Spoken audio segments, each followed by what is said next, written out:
श्री शिव शंकर महादेव की जय। ओम नमः शिवाय। श्री शिवाय नमस्तुभ्यम। आप सब पर भगवान महादेव की कृपा सदैव बनी रहे। आज का पंचांग है, आज विक्रम संवत 2080 साके 1945 द्वितीय श्रावण मास शुक्ल पक्ष छठ, वार मंगलवार, तारीख 22 अगस्त 2023। आज का चंद्रमा है तुला का।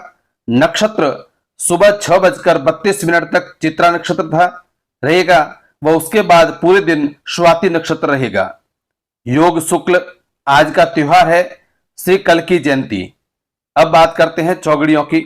आज के चौगड़िया दिन को 9:29 से 11:05 तक संचल का चौगड़िया रहेगा। दिन को 11:05 से 2:17 तक लाभकार अमृत का चौगड़िया रहेगा और दोपहर में 12:15 से 1:07 तक अभिजीत मुहूर्त रहेगा व दोपहर में 3:53 से साय 5:29 तक शुभ का चौगड़िया रहेगा।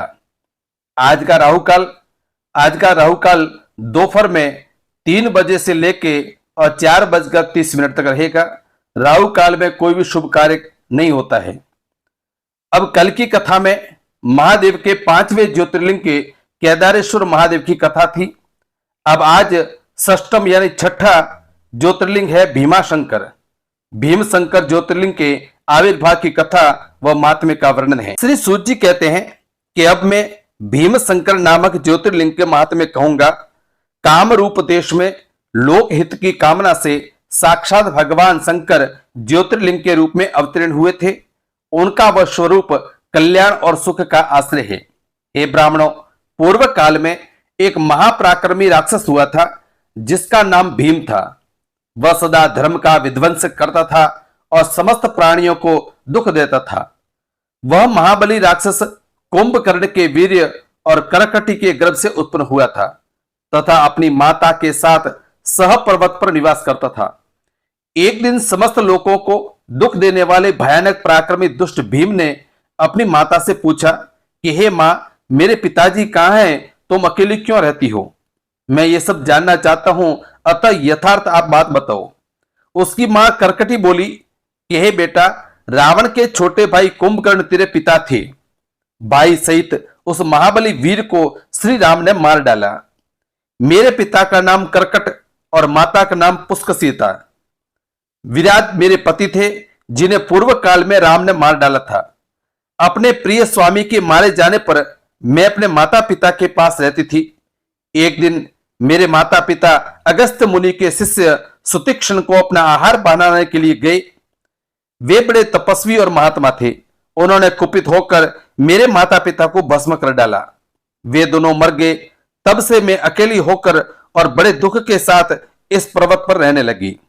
मेरा कोई अवलंबन नहीं रह गया था। मैं असहाय और दुख से आतुर होकर यहां निवास करती थी। इसी समय महान बल पराक्रम से संपन्न और राक्षस कुंभकर्ण, जो रावण के छोटे भाई थे, वो यहां आए। उन्होंने बलात् मेरे साथ समागम किया। फिर वे मुझे छोड़कर और लंका को चले गए।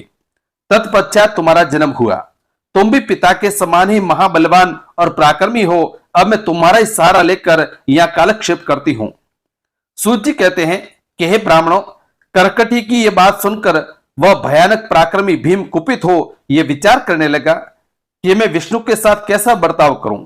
इन्होंने मेरे माता पिता को मार डाला। मेरे नाना नानी भी उनके भक्त के हाथ से मारे गए हैं। विराट को भी इन्होंने ही मार डाला है और इस प्रकार मुझे बहुत दुख दिया है। यदि मैं अपने पिता का पुत्र हूं तो श्री हरि को अवश्य ही पीड़ा दूंगा। मैं ऐसा निश्चित करके भीम महान तप करने के लिए चला गया। उसने ब्रह्मा जी की प्रसन्नता के लिए 1000 वर्षों तक महान तप किया। तपस्या के साथ साथ वह मन ही मन इष्ट देव का ध्यान किया करता था। तब लोक पितामह ब्रह्मा उसे वर देने के लिए गए और इस प्रकार बोले। ब्रह्मा जी ने कहा कि हे भीम, मैं तुम पर प्रसन्न हूं। तुम्हारी जो इच्छा हो उसके अनुसार वर मांगो। तब भीम बोला कि हे देव देवेश्वर, हे कमलासन, यदि आप प्रसन्न हैं और मुझे वर देना चाहते हैं तो आज मुझे ऐसा बल दीजिए जिसकी कहीं तुलना न हो सके। सूत जी कहते हैं ऐसा कहकर उस राक्षस ने ब्रह्मा जी को नमस्कार किया और ब्रह्मा जी भी उसे अभिष्ट वर देकर अपने धाम को चले गए। ब्रह्मा जी से अत्यंत बल पाकर राक्षस अपने घर आया और अपनी माता को प्रणाम करके शीघ्रतापूर्वक बड़े गर्व से बोला कि हे मां, अब तुम मेरा बल देखो, मैं इंद्र आदि देवताओं तथा इनकी सहायता करने वाले श्री हरि का महान संहार कर डालूंगा। ऐसा कहकर भयानक पराक्रमी भीम ने पहले इंद्र आदि सभी देवताओं को जीता और उन सबको अपने अपने स्थान से निकालकर और बाहर कर दिया। तदंतर देवताओं की प्रार्थना से उनका पक्ष लेने वाले श्री हरि को भी उसने युद्ध में हराया।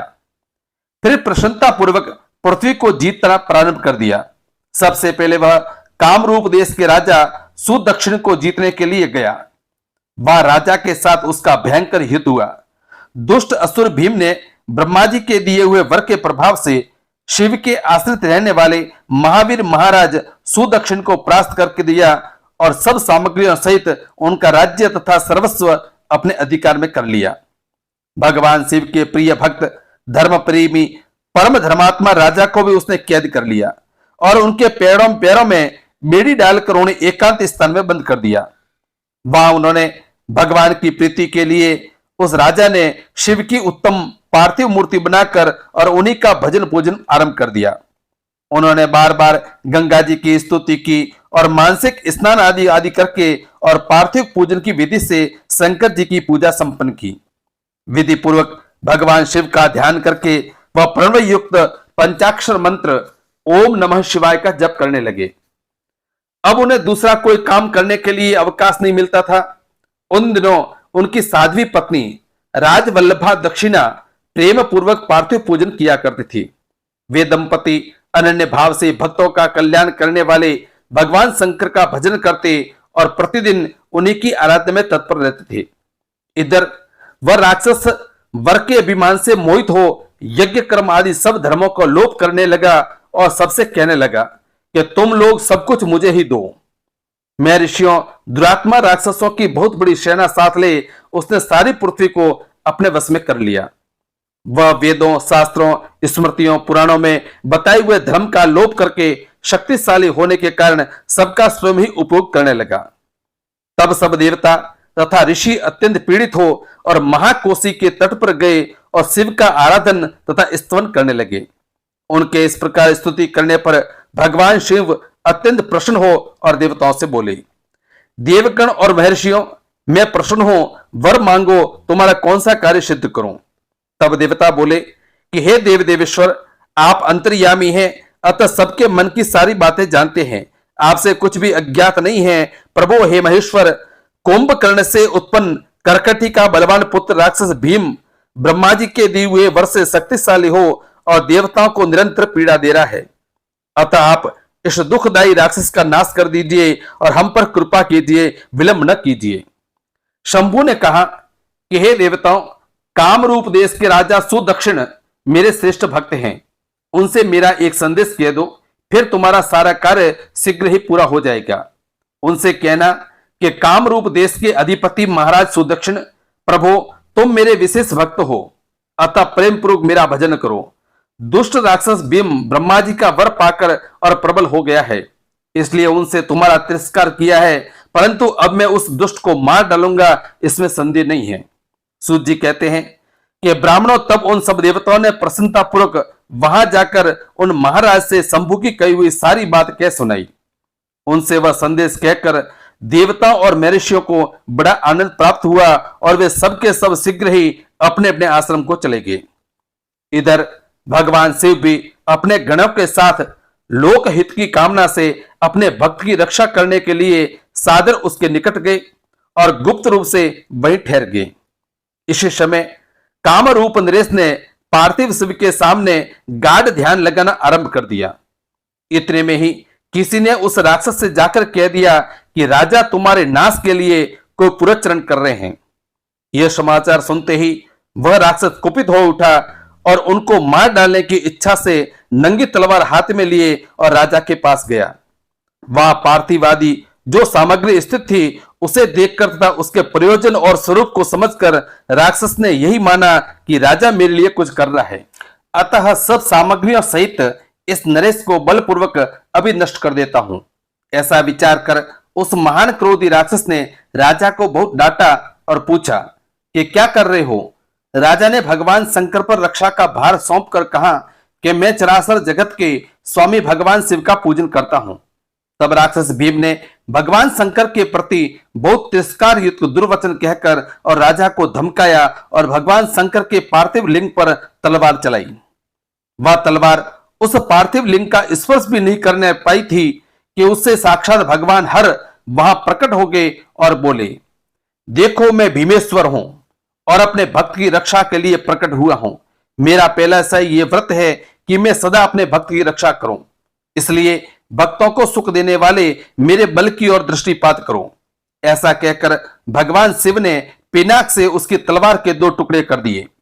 तब उस राक्षस ने फिर अपना त्रिशूल चलाया, परंतु शंभु ने उस दुष्ट के त्रिशूल के भी सैकड़ों टुकड़े कर डाले। तदंतर श्री शंकर जी ने साथ उसका घोर युद्ध हुआ, जिससे सारा जगत शुद्ध हो उठा। तब नारद जी ने आकर भगवान शंकर से प्रार्थना की। नारद जी बोले कि लोगों को भ्रम में डालने वाले महेश्वर, हे नाथ, हे मेरे स्वामी, आप क्षमा करें, क्षमा करें। तिनकों को काटने के लिए कुल्हाड़ा चलाने की क्या आवश्यकता है, शीघ्र ही इसका संहार कर डालिए। नारद जी के इस प्रकार प्रार्थना करने पर भगवान शंभु ने हुंकार मात्र से उस समय समस्त राक्षसों को भस्म कर डाला। हे मुनि, सब देवताओं के देखते देखते शिव जी ने उन सारे राक्षसों को दग्ध कर दिया। तदंतर भगवान शंकर की कृपा से इंद्र आदि समस्त देवताओं और मुनीश्वरों को शांति मिली तथा संपूर्ण जगत स्वस्थ हुआ। उस समय देवताओं और विशेषतः मुनियों ने भगवान शंकर से प्रार्थना की कि हे प्रभु, आप यहां लोगों को सुख देने के लिए सदा निवास करें। यह देश निंदित माना गया है, यहां आने वाले लोगों को प्राय दुख ही प्राप्त होता है, परंतु आपका दर्शन करने से यहां सबका कल्याण होगा। आप भीम शंकर के नाम से विख्यात होंगे और सबके संपूर्ण मनोरथों की सिद्धि करेंगे। आपका यह ज्योतिर्लिंग सदा पूजनीय और समस्त आपत्तियों का निवारण करने वाला होगा।